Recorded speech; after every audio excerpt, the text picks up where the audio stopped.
हरियाणा के मुख्यमंत्री नायब सिंह सैनी के नेतृत्व में सरकार ने कई ऐतिहासिक फैसले लिए। हरियाणा में अनुबंधित कर्मचारियों को जॉब सिक्योरिटी देने का फैसला किया और इससे 1,20,000 अनुबंधित कर्मचारियों को बड़ा लाभ मिलेगा। वहीं सरकार की तरफ से किसानों के बोनस को लेकर भी निर्णय लिया गया है।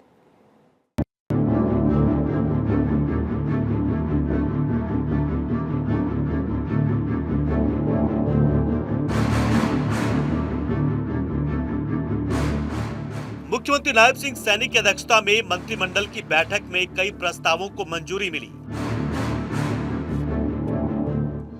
साल के आखिर में होने वाले विधानसभा चुनाव से पहले हरियाणा सरकार ने बड़ा फैसला लिया है। कैबिनेट मीटिंग के बाद सीएम नायब सैनी ने कहा कि सरकार में काम कर रहे संविदा कर्मचारियों को परमानेंट किया जाएगा। सरकार के इस फैसले से 1,20,000 कर्मचारी परमानेंट यानी सरकारी नौकरी में आ जाएंगे। कैबिनेट की बैठक में सरकार ने खरीफ की फसलों पर बोनस देने के प्रस्ताव पर भी मुहर लगाई। इस फैसले के बाद खरीफ फसलों समेत बागवानी फसलों के लिए किसानों को 2,000 रुपए प्रति एकड़ बोनस मिलेगा। राज्य के किसान संगठनों ने खराब मौसम के कारण फसलों की लागत में बढ़ोतरी का मुद्दा उठाया था और सरकार से सहयोग की अपील की थी। इसी को ध्यान में रखते हुए सरकार ने यह फैसला लिया। सरकार किसानों की फसलें एमएसपी पर खरीदने और आबियाना खत्म करने का फैसला पहले से ही ले चुकी है। लगातार जो किसान संगठन थे उन किसान संगठनों से भी हम बातचीत करते रहे हैं।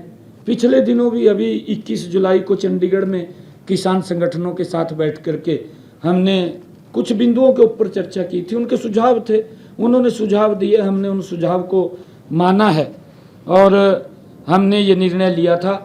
पिछले दिनों जब उनके सुझाव हमारे पास आए थे और किसानों की जो बातचीत आती थी, हमने हरियाणा प्रदेश के अंदर ये निर्णय लिया कि किसान की जो भी फसल है हम उसको हरियाणा के अंदर एमएसपी के ऊपर खरीदने का काम करेंगे। किसानों के बोनस पर 1,300 करोड़ रुपए खर्च किए गए। 4 जून से 29 जुलाई तक 87 मिलीमीटर ही बारिश हुई। फसल उत्पादन के लिए हुए अतिरिक्त खर्च के कारण फसलों की लागत बढ़ गई। किसानों की दिक्कतों को समझते हुए सीएम नायब सिंह सैनी ने यह फैसला लिया है। मुख्यमंत्री नायब सिंह सैनी ने कहा कि वो एक गरीब किसान के बेटे हैं और किसान की पीड़ा को बखूबी समझते हैं। खरीफ फसल सीजन में हमारे अन्नदाता को कई प्रकार की कठिनाई से जूझना पड़ा है। सरकार ने निर्णय लिया है कि सभी खरीफ फसलों के साथ साथ फल, फूल और अन्य फसलों पर भी प्रति एकड़ 2,000 रुपए बोनस दिया जाएगा। उन्होंने कहा कि इतना ही नहीं, जो छोटे किसान जिनके पास 1 एकड़ से कम जमीन है उन्हें भी 2,000 रुपए बोनस दिया जाएगा।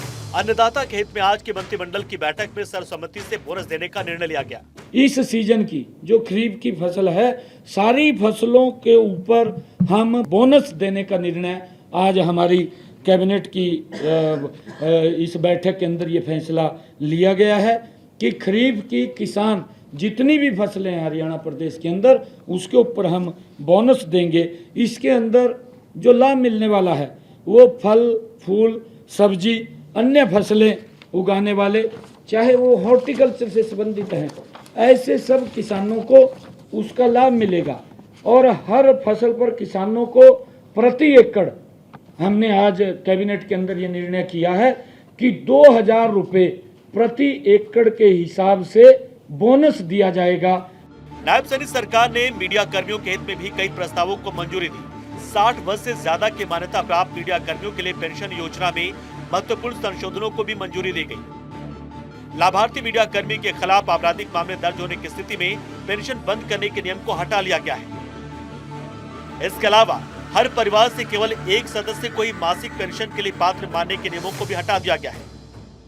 परिवार के केवल एक सदस्य को ही पेंशन देने का प्रावधान था, क्योंकि अगर परिवार में 2 लोग मियाँ बीबी हैं या 2 लोग कर रहे हैं तो उनमें से एक का प्रावधान था। अब इन दोनों शर्तों को हमने हटा दिया है और ये हमने विचार कैबिनेट के अंदर गहराई से विचार किया है और संबंधित अधिकारियों को इस विषय को कैबिनेट में लाने के आदेश भी हमने दिए थे। आज वो कैबिनेट के अंदर आया है। आज उन दोनों समस्याओं से जो आपराधिक मामला अगर दर्ज होता है उसको भी हमने बाहर किया है और परिवार में अगर 2 काम कर रहे हैं तो दोनों को पेंशन लगेगी, उसके लिए भी हमने बाहर किया है। वर्तमान में राज्य सरकार मान्यता प्राप्त मीडिया कर्मियों को 15,000 रुपए की मासिक पेंशन देती है। इससे पहले मंत्रिमंडल की बैठक में अंग्रेजों के जमाने से चले आ रहे आबियाना को खत्म करने का फैसला लिया गया था। मुख्यमंत्री ने किसानों से अपील की है कि वो अपनी फसल का रजिस्ट्रेशन 15 अगस्त 2024 तक पोर्टल पर अवश्य करवा लें। भारत 24 के लिए चंडीगढ़ से डॉक्टर थानेश्वर शर्मा की रिपोर्ट।